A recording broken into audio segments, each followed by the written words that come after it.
今集咧又同大家講下裝修嘅，不過咧有少少新嘢，唔係一般嘅 extension 啦，又唔係話做室內裝修嘅，係要將個頂改咗佢，會改成點咧？大家唔好錯過啦！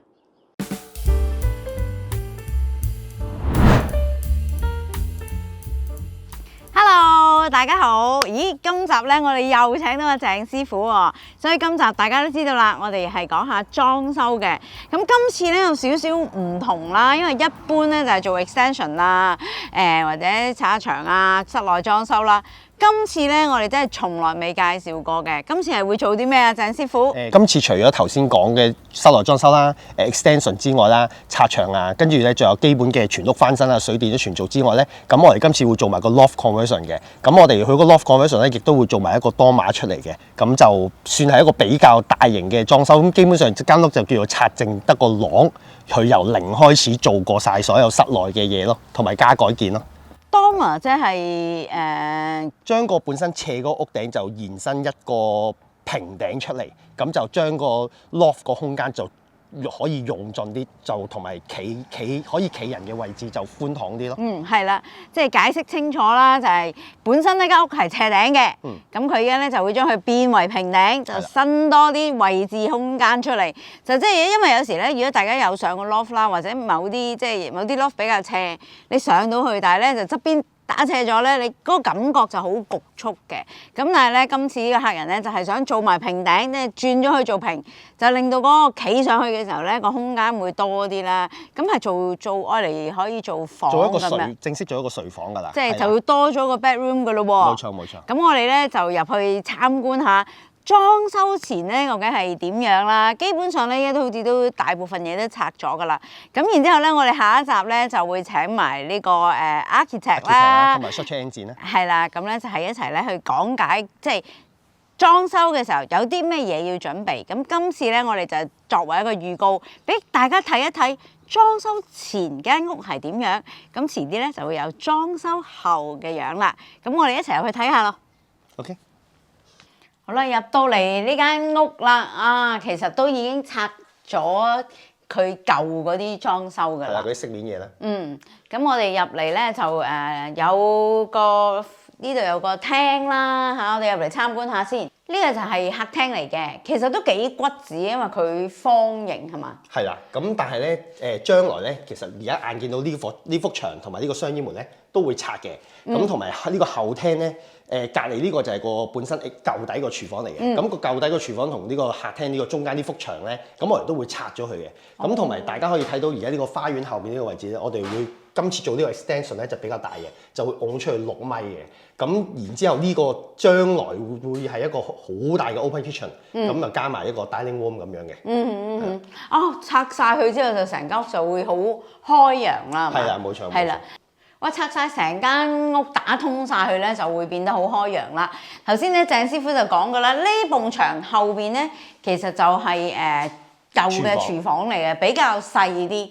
咁主人咧就係想拆埋佢，拆咗埲牆之後咧，打通咗呢個 area， 再加埋個 extension， 哇！佢個廚房同埋嗰個 dining area 就真係好大咯喎。非常大，同埋本身而家現時呢個地下呢一層咧就冇個洗手間喺度嘅。咁將個舊廚房有一半嘅空間咧，都會做埋一個新嘅浴室，浴室加廁所啦，就係咁樣咯。咁同埋會有個小部分嘅位置就係做一個utility area， 加埋出面呢個大嘅位置就係一個 open kitchen， 加埋個 dining room 好大㗎，將呢個位。咁係頭先你講到咧，就話會做一個 extension 啦。個 extension 係大概幾大嘅？個 extension 咧就闊到就跟間屋咁闊啦，大概6米度啦。咁拋出去咧都會係6米嘅，咁即係 around 36個 square meter 咧就都幾大下嘅。36個 square meter 差唔多400幾尺，即係大家依家可能未必想像到啦。不過如果之前有睇過我片都知咧，我哋做嗰個 extension 咧就係6×3嘅，咁就有差唔多200尺啦。哇！如果6×6即係 double 噶咯喎。係啊，都好大嘅。其實如果你講去香港嚟講，已經係一間屋嘅 size 嚟嘅。係啦，400尺，淨係講緊地面嘅面積多400尺。咁啊，大家可以想像一下咧，整完之後咧，呢度咧就真係會變得好大啦。即係可能淨係地下呢一個位置都有過千尺。接近㗎啦，都。係啊，過千尺㗎啦，咁就真係。即係香港就俾唔到咁嘅空間啦，但係嚟到英國咧就可以有咁大嘅空間啦。咁不過咧做咁大嘅 extension 啦，嗰個費用都幾貴下，同埋咧就一定要入呢個 planning permission 啦，係啦，要入 planning 噶啦。咁所以咧大家要留意翻啦。我哋下一集咧就會請到一位architect 咧，就係會同我哋講解翻嗰個入紙個程序嘅。咁我哋再睇下屋嘅其他位置啊。頭先講過咧，就係呢度會做嘅 extension 啦，咁即係呢一個位置咧，都係成個做一個 extension。後邊佢呢度咁樣斜咗嘅喎個位置，都會拆咗佢嘅。都會拆咗佢嘅，咁佢 planning 嗰度咧就會 show 到出嚟嘅。佢呢度有間係好似車房定係屋仔咁樣啦，都係會拆㗎啦。車房嚟嘅，咁就呢個車房咧就本身已經係佔咗一個 extension 裡面嗰個位置，咁將來就會成間拆晒佢，咁起完個 extension 之後咧，再重新砌翻一個 store room 出嚟。哇！咁真係好大嘅，如果6米嘅，差唔多去到藍色門嗰個位置啦，咁上下啦。哇！咁真係即係個空間就真係多咗好多啦。冇錯。咁啊，不過佢本身個花園咧都幾大嘅，咁所以咧就即係做埋咗個 extension 都唔會話個花園會細咗好多啦。咁我哋跟住咧就上去樓上睇下啦，好唔好啊？上到嚟2樓啦，咁啊依家咧就係一條樓梯上咗嚟2樓啦，就未因為未整樓上嘅。咁阿鄭師傅話點樣上去樓上咧？係啦，咁咧我哋會將呢間細房，咁細房咧我哋就一模一樣咧就拆咗啲幅牆啦，咁啊跟呢條樓梯嘅鋪法咧就上翻去上面嗰個 loft 嘅。咁即係話如果要做個 loft conversion 嘅話咧，咁我哋其實會犧牲咗一間細房。犧牲咗細房咧，就做埋呢個hallway 就轉翻上去上面1樓2樓嗰個 loft 嗰度。即係整好之後就喺呢度上嚟，兜個圈就喺呢度再上邊啦。冇錯啦。咁其實都好順暢嘅嗰個。其實好多 new build 都係呢個模式咁樣上。即係呢度咧就會起多條樓梯再上去上邊啦，咁啊會犧牲一間細房嚇。不過其實呢間細房到時呢度可能都可以擺翻啲櫃擺嘢咯，係嘛？都好骨子嘅，其實你有個大嘅 hallway，其實對間屋嗰個觀感都好靚，都好靚仔。即係我都或者擺啲 decoration 咁啊，係啦，話掛翻2幅畫咁樣。咁啊期待咧呢度咧就會多咗一條樓梯啦。哇！起樓梯都大工程喎。都可以嘅，其實都係主要都係啲木工嘢啦。不過咧有一個你頭先同我講過咧，就係話咧，當你有3層嘅時候咧，就有啲防火條例會唔同咗。係啦，咁防火條例唔同咗有啲咩影響咧？最主要就係由2層變3層嘅話咧，咁最主要就係嗰啲房門咧就全部要做翻晒防火門咯。即係依家本身咧，我哋一般嘅2層咧，嗰啲門就唔係防火門嚟嘅，普通木門。普通木門。咁但係咧，如果變咗做3層嘅話咧，就嗰度嗰啲房門咧，所有房門你意思係？所有房門咧都要轉晒做防火門啦。咁呢個大家要留意翻啊！即係可能有時即係大家冇懷疑，點解師傅堅持要換門咧？原來因為係防火條例嘅。咁啊，呢個都係一個幾好嘅知識嚟嘅喎。咁啊，詳細可以 architect 去再解釋。係啦，咁啊，暫時咧，我哋睇到咧就係佢本身2間大房啦，加間細房咧，到時就會全部都做晒翻新㗎啦。咁啊，做翻室內嘅普通嘅裝修啦，基本裝修啦，即係鋪翻晒電線啊、水電啊，然之後油翻整翻好啲牆啊。到時我哋就再睇下整好之後咧會係點樣啦，或者咁樣啦，鄭師傅，我哋睇下咧中間你整樓梯嗰個過程咧，我都幾有興趣，因為我哋未拍過啦，未見過啦，咁啊，我哋睇下有冇機會咧，到時睇下加樓梯嘅時候咧，可以嚟現場咧拍攝一下俾大家睇嘅。鄭師傅啊，成日咧啲屋咧都有呢啲一嚿二嚿突咗出嚟嘅，拆唔拆得㗎？嗱，呢個 chimney 啦，咁就火爐啦。咁火爐咧，其實而家即係都比較阻住嗰個擺位嘅。咁當然啦，又拆唔拆就見仁見智啦。咁而家呢一間屋咧就會佢有2個 chimney 嘅。咁其中一個 chimney 咧就喺 extension 側邊呢個飯廳呢個位置就會拆咗佢嘅。咁拆咗佢之後，其實要注意就係要因為後面就係個 party wall 啦。咁再後面其實人哋間屋嚟嘅。咁呢個就注意翻一定要做翻個 party wall 水咯。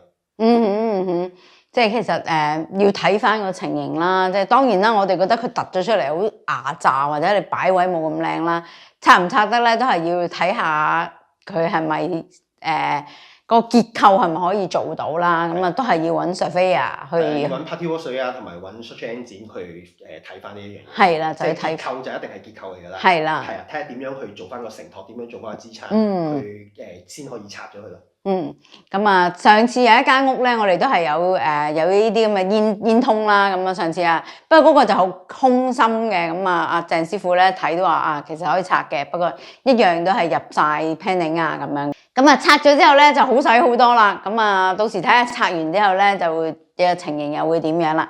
阿鄭師傅頭先咧就同我講咧，就會做一個dormer啦。咁我自己咧就冇乜研究嘅。咁啊，依家鄭師傅咧就帶我睇下現場啦。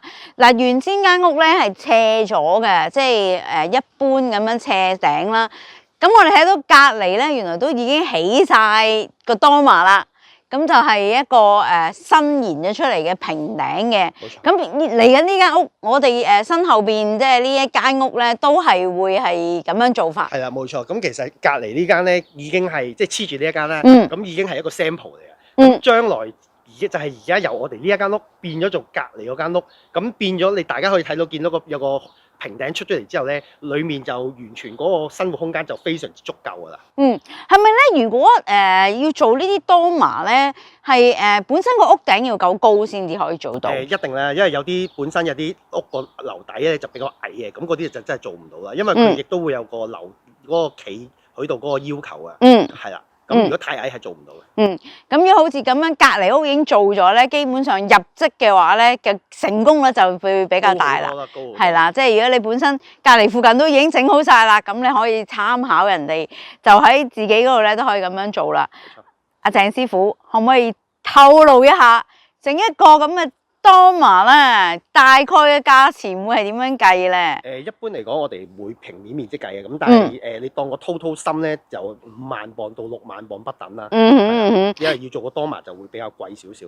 即係5萬到6萬磅嘅，咁當然都要睇下成個現場環境啦，同埋嗰個面積啦。因為即係如果你真係再度做好大嘅話咧，就可能又會貴啲啦。咁不過咧，阿鄭師傅都俾大家心目中有一個數啦。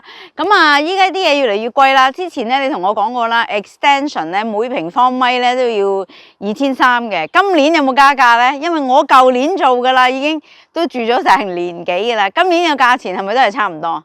都差唔多。當然買料係貴咗嘅，但係我哋嗰個價錢都盡量就暫時都仲未調整上去嘅，因為講真嗰句，始終都唔係咁容易喺度生活。不過咧，大家都留意翻啦，即係始終地區唔同啦。咁啊，隨住嗰個價格上升嘅話咧，呢個價錢咧都只係提供參考嘅啫。即係咧都要睇翻現場環境啦，同埋咧你嘅選料就係一個問題嚟嘅。即係例如你要做好大嘅天窗啊，或者電動天窗啊嗰啲咧，都係要另外要買嘅。咁所以咧，今次咧係鄭師傅係俾一個參考價大家嘅。咁如果有興趣嘅朋友咧，都可以揾阿鄭師傅咧，就係問下價錢，即係然之後咧有個心水，有一個即係心目中有一個 budget 啦咁樣。咁我哋睇完呢個現場呢度之後咧，我哋咧就期待咧可以咧下一次咧同呢個architect 咧同埋 engineer 咧就傾下嗰個真係入紙嘅時候要有啲咩講啦。